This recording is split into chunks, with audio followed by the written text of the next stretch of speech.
Namaskar.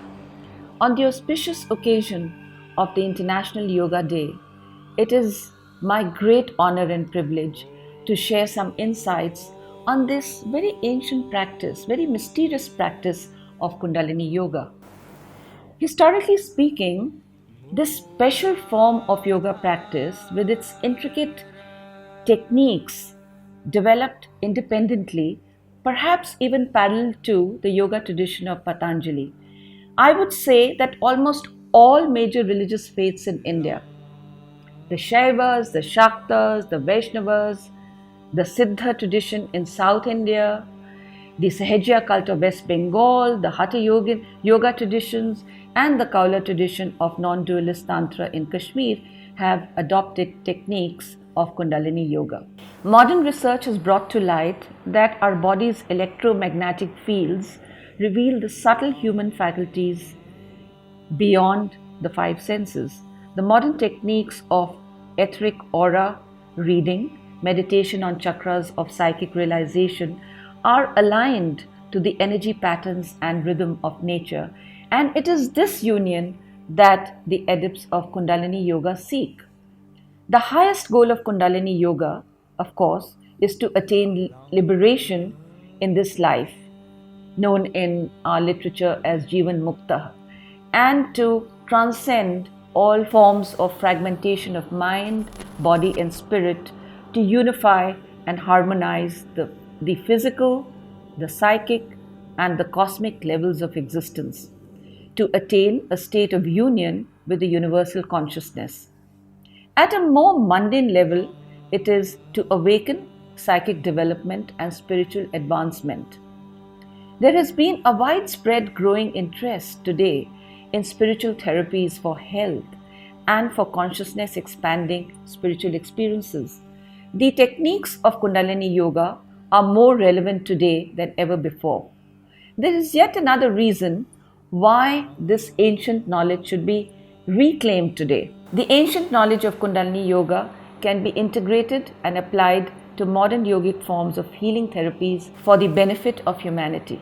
What is Kundalini Yoga? This is a question which comes up again and again in today's world. And this question is better understood when we juxtapose it in relation to how science sees the body.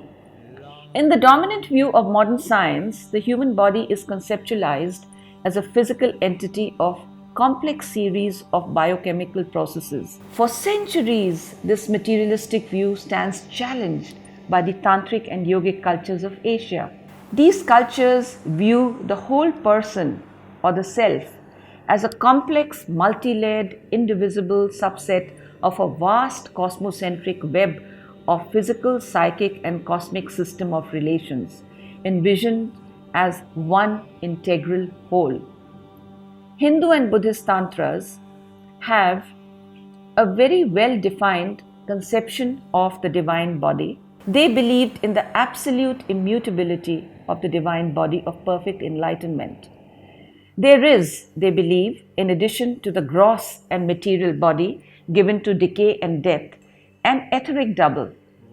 And this etheric double is known variously as Sukshma Sharira, translated as subtle body, Divya Deha, divine body, or Siddha Deha, or a body which has reached perfection. And this body is unfolded, it is tamed, it is energized through different practices and sublimated during an arduous process of Tantric Kundalini Yoga for the attainment of unity of consciousness. There is something very unique about the subtle body which we need to understand.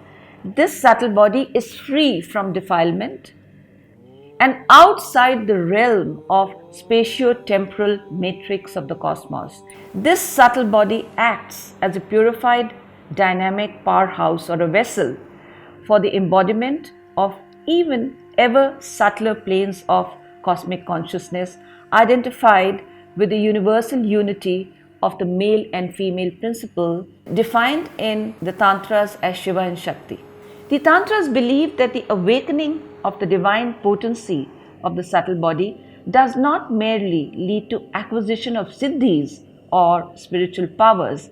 It has the capacity to slowly transform the very substance and chemistry of the body. The Tantras and the medieval Yoga Upanishads and many other texts that we find, even from the Hatha Yoga traditions, have developed a very systematic model of the macro-micro theory of body cosmos. Alternative maps of subtle body embodying the cosmos are described vividly in the literature of the Tantras. The Shiva Sutra, for instance, says that we do not experience our consciousness as external to our body, like an outer garment, for instance, for it contributes to and is indeed the most intimate experience of the universe. The corporeal, the psychic mechanisms of the mind, and the cosmic are interrelated. The separation between these three realms is the root cause of physical and psychic disorders. So, here what we have is an all inclusive vision of the self, a vision which is very different from the way modern science sees our mind body relationships. As the subtle body is looked upon as a miniature cosmos, the structure of the microcosmic body is homologized with the ontological principles that characterize the macrocosmic worldview of Tantra. The universe is composed of the union of two contrasting complementary principles. The first principle is Shiva, and the second principle is Shakti. Shiva is the masculine principle. He is the embodiment of pure consciousness and sometimes described in the Tantras as the silent seer of creation. Shakti, his consort, is the feminine principle, the activating power of material world and the energy permeating throughout creation. Shakti is a personification of cosmic energy and represents all forms of energy known to us. She exists in matter, in thermal energy, in gravitational energy. Even there are subtler forms, and maybe there are levels of energy which even modern science has not yet discovered. So Tantrics would call that energy Kundalini Shakti. And this Kundalini Shakti is found everywhere. From the tiniest atom to the star, galactic star, the whole universe permeates with this Shakti called Kundalini Shakti. The Shakti principle of the cosmos in the subtle body is personified as Devi, or the goddess, the great goddess Kundalini. Kundalini literally translates as the coiled one. She is conceived of as an infinite reservoir of power.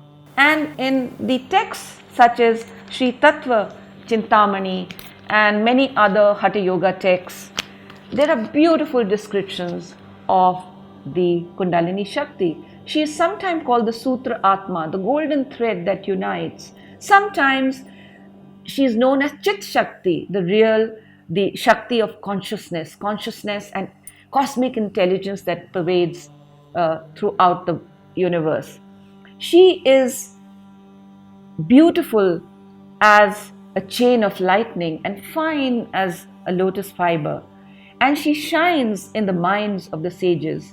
She is extremely subtle, the awakener of pure knowledge, the embodiment of bliss, whose true nature is pure consciousness. And there are many such verses that define Kundalini. In the latent state, she is visualized as a sleeping serpent. It lies coiled in 3.5 circles around the central axis at the base of the spine, in the Mooladhara, or the root support chakra, located between the anus and genitals. Resting, the Kundalini Shakti is subtle as a fine fiber of lotus stalk and bright as lightning flash. The microcosm, according to this tradition, is something akin to an electric battery in which this cosmic power latently lies. When the power is not orderly channelized, it either withers away, in most cases it just disappears, or has limited expression. In the generic sense, Kundalini is the energy that lies at the root of all creation. She is the origin of all powers, all strengths, and all forms of life that this universe may assume. In a more specific sense, Kundalini in the microcosm is the source of two most vital currents that govern life. The first is, of course, prana. So, prana is a vital energy which exists in us as breath, as life force, as a source of all life. And at death, the source of prana gets extinguished, it gets extracted from the body in one sense. The second is virya or ojas, virile potency, which inspires every kind of creative act and mystic unfolding. The inner map of microcosm consists of 7 chakras symbolized as lotuses. The yoga texts speak of 72,000 subtle nadis of the yogi. If we could view them, the human body would appear as a map of vibrating oceanic currents. The 3 principal channels in the microcosm are the solar channel, Pingala, which is linked to the sun, energy of the sun, exists in the right side, and then you have the Ida, the lunar channel, which is on the left side of the central channel called the Sushumna. The 7 chakras have been described as jewels strung on the Sushumna. Now, these chakras are spaced along the vertical axis of the subtle body that corresponds to the line of the spinal column from its base up to the crown of the head. The 7 chakras are major points of power in the subtle body, and they function as yantras, as diagrams for inner meditative experience of Kundalini Yoga. They are visualized as geometrical figures or as wheels or lotuses. They are spaced on the vertical axis of the subtle body. The Sushumna, which corresponds roughly to the spinal column and brain, these chakras embrace the entire psychocosmos.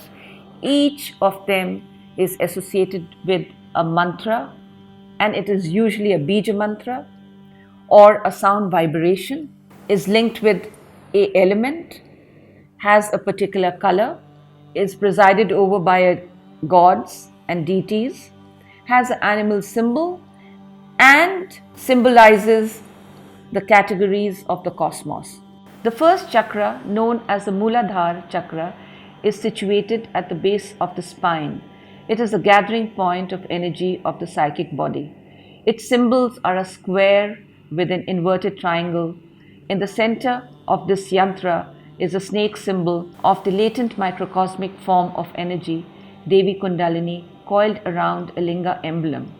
The element earth governs it, and its seed mantra is Lam. The second, just above it, is the Swadhishtan, which lies behind the genitals. It is colored vermilion. Its form is a circle with 6 petals containing a white crescent moon, and in the center is inscribed its seed mantra Vam. The third Manipur chakra is the navel center governed by the element fire. It is visualized as a lotus of 10 petals, and its seed mantra is Am. The fourth Anahata chakra is located in the level of the heart, which is conceived as lotus of 12 petals. The Anahata is a seat of air element, and its seed mantra is Yam. The fifth is known as Vishuddhi and is situated at the level of throat. It is of smoky purple hue. Its symbol is a 16-petal lotus, and it's represented by a circle. Its seed mantra is Hum. And as we move upwards, we come to the 6th chakra, Agya. It's located between the eyebrows and commands the various levels of meditation. Its symbol is a circle with 2 petals and an inverted triangle containing a linga emblem. Its seed mantra is the primal vibration Om. The 7th, the highest, is the Sahasrara chakra, the 1,000-petal lotus. This chakra represents the apex of yogic meditation. It is the seat of absolute principles Shiva and Shakti. It is also known as Shivasthana. It is represented by an inverted lotus of 1,000 petals that symbolically showers the subtle body with spiritual radiance. The Sahasrara neutralizes all colors, all sounds, all images, all dualities, physical, social, cosmic, and is represented as colorless. Shiva and Shakti. They are located at two diametrically opposite points. Shakti, as Devi Kundalini, resides at the base of the spine and Shiva in the crown, united by the central axis of the body cosmos. In her journey, the Kundalini Shakti ascends like a fiery serpent, breaking through the chakras. And what she does is she unties psychic blockages. And according to the text, there are as many as three major blockages lying at the base of the spine, heart center, and in the Agya center. The yogic journey to superconsciousness has two specific phases. The first, the yogi tries to awaken the energy and let it ascend. And then, after it has united with Shiva in the crown of the head, the reverse journey begins. It is stated in the Devi Gita that when Kundalini awakens, she shines brilliantly in her ascent and she appears like nectar in her descent. That is, once the union of Shiva and Shakti has taken place, there is a shower of nectar or a symbolic shower of nectar, or there is a transformation of body chemicals, and the yogi actually has the taste of that shower in his subtle body. In the reverse journey, the Kundalini Shakti is brought back to its original resting ground, to the root center at the base of the spine. In her descent, the new divine body is recreated. The energy now reverses her movement and empowers the chakra that lie on her path with ambrosial nectar, which is distilled from the union of Shiva and Shakti. In other words, it's the energy of the sun and moon which is brought together. While the place of the sun, according to the symbology of this tradition, is in the heart, the place of the moon is in the crown of the head. When the awakened Kundalini rises through the median channel, she pierces the six chakras, rents asunder the knots, and harmonizes the dual energies that divide the mind from pure consciousness. She purifies the chakras, sharpens and empowers them with divine power. As the corresponding centers are awakened, the Kundalini spreads and saturates the whole body in the form of ultra subtle pranic energy. One may then experience involuntary movements of the body, such as shaking of the arm and leg. One may recoil into a conscious state of trance sleep, yoga nidra, or plunge into a state of mystical whirling, or be overtaken by a flood of compassion. One may spontaneously then assume various kinds of postures and gestures. And according to one of the theories, all the asanas and mudras that we find were perhaps originated from some kind of an experience of energy expanding itself. A striking feature of the Shaiva and Shakta tradition is that the state of samadhi is looked upon as a state of active awareness, where the yogi is meant to experience expansion of consciousness, and again, after having experienced the expansion of consciousness, he begins to shower that energy on all that is around him. So this is the blissful state described in tantric literature as Sat Chit Ananda. This state of Sat Chit Ananda, of course, there is so much literature on it. Poets have sung about it. Sages have described it in their autobiographies. You find lengthy descriptions. I'm interested in just quoting one beautiful passage from the Brihadaranyaka Upanishad, which reads like this: when there is duality, one sees another, one smells another, one tastes another, one speaks to another, one hears another, one touches another, one understands another. But where everything has become one, everything is identified with one's own self, then who can be seen by what? Who can be smelt by what? Who can be tasted by what? Who can speak to what? Who can think of what? Who can touch what? Many poets have described the state of ecstasy who have gone through the discipline. Pattinattar, the Tamil tantric poet, expresses the joy of realization. And he writes, the Eightfold Yoga, the six chakras of the body, the five senses, they all have left and gone, totally erased, and in the open void I am left. There is but a red rounded moon, a fountain of white milk for delight.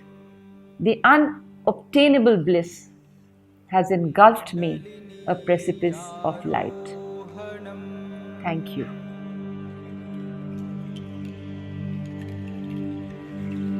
Kundalini आरोहणम्